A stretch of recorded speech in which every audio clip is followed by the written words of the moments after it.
Bismillahirrahmanirrahim. Alhamdulillahi Rabbil Alameen. Assalamu alaikum wa rahmatullahi wa barakatuhu. Hope Alhamdulillah our wonderful followers are doing good. I am Alia Khan. I'm the proprietor of the Islamic Kid Store. Today I am going to discuss about a very important topic and something which really bothers all us mothers and all us parents. That is inculcating Salaah habit in your kids. Now, we are all aware of the importance of Salah. It is the second most important pillar of Islam after Shahada.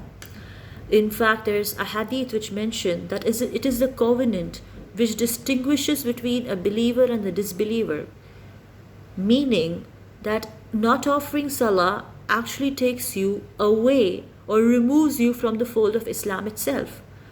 So once we all know the importance of Salah in our lives, and I wouldn't tread that way, taking it on face value that all of you are aware of the importance of Salah in our lives, what I would like to focus upon is the the practical approaches to be implemented in order to inculcate this habit in your kids.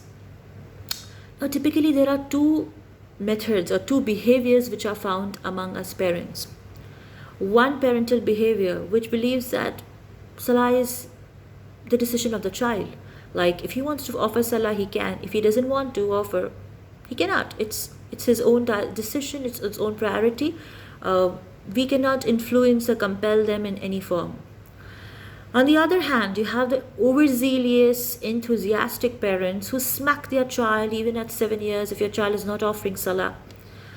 Honestly, both the behaviors are not recommended. And as it is mentioned in the Quran, we are Ummatul Wasat. Ummatul Wasat has many meanings to it, one of which also means the one who follows the middle route. We do not resort to extremes in our worshipping, in our behavior. Meaning, what is that middle path which we need to follow?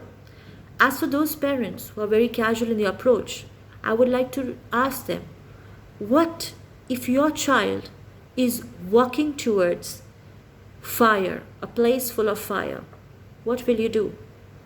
Will you allow him to just walk blindly, subconsciously, or would you like to stop them? Obviously, you'll try to stop them. Then how is it possible that your child is walking towards a path of everlasting fire, the hellfire, and you say, it's his decision. What can I do? He wants to walk towards it. You will never say that as a parent. My dear sisters, then why implement that attitude, or why exhibit that attitude? Secondly, for those parents who are, very strict regarding this activity of Salah, so much so that, Salah, praying Salah is become like a terrorizing activity in their place, in our homes. And that is why you find religious homes in which the children are not offering Salah regularly. And you wonder why. Oh, his mother is so religious. Oh, his father is so religious. Why is the child? He was religious in his young children. But as his youth, when he was on his own, when he went in his careers, he left Salah. Why? Primarily the reason being, the focus of the parents in those houses was the children are offering Salah out of the fear of their parents, not as a fear of Allah. And this also doesn't work. This just doesn't work. So what works then is developing the approach. Whenever we need any problems, I always say the answers lie in the Quran and the Sunnah itself. Though a hadith is mentioned in the Quran, hadith is mentioned about Prophet Muhammad, peace be upon him, which states that instruct your child to offer Salah when he's 7 and discipline them when they are 10.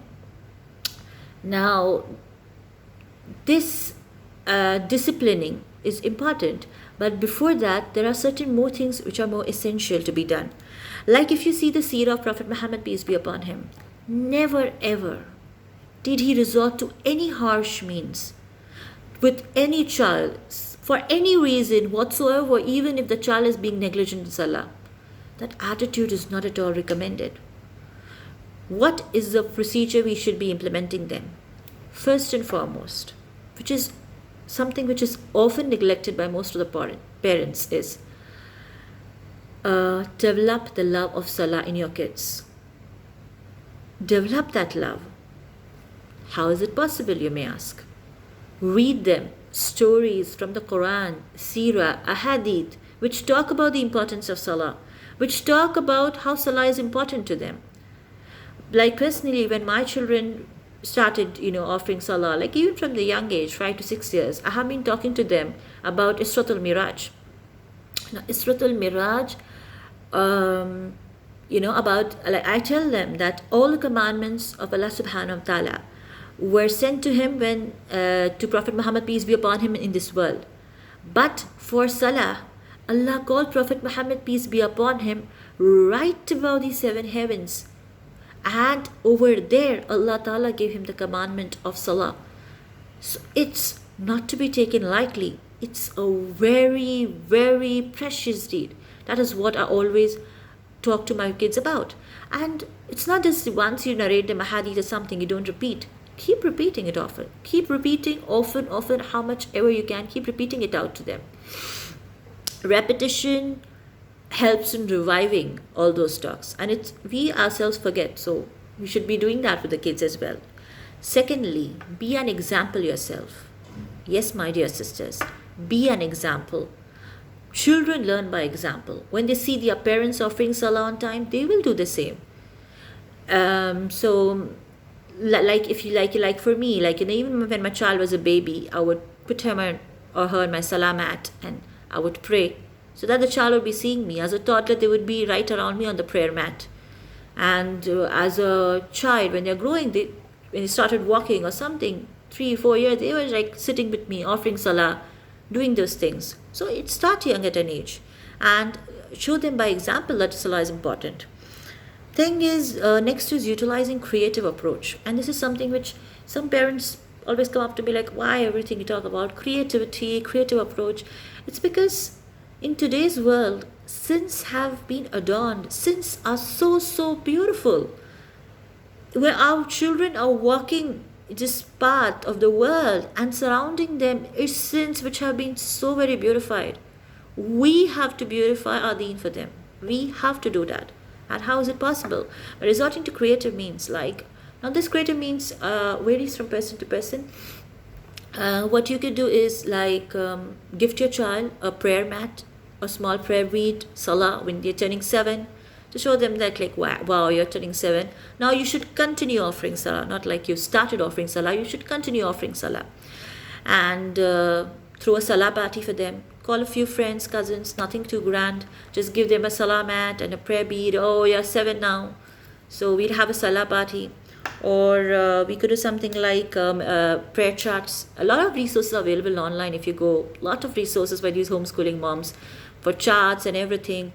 You could go, and if you are not aware, there are 2 products our Islamic Kids as well. The Salah prayer mat, which is highly recommended. It's an electronic prayer mat for kids. I'll leave this down in the comment, the link for it, as well as this the prayer chart. That's by Learning Roots. It really worked for me, for my children in the early ages of life. So these are the things which you could resort to, inshallah. And creativity, it all depends upon your own child. It varies from person to person what you would like to do. Things which would work for one would not work for the other. Then give them some power, give them some, the most notorious of your child, make them the imam, so that they'll be offering their Salah with more khushu. So this is some things which you can do. That's the same. That just varies from person to person. Inshallah, the next part of it we'll be covering in the part 2. Assalamu alaikum wa rahmatullahi wa barakatuh.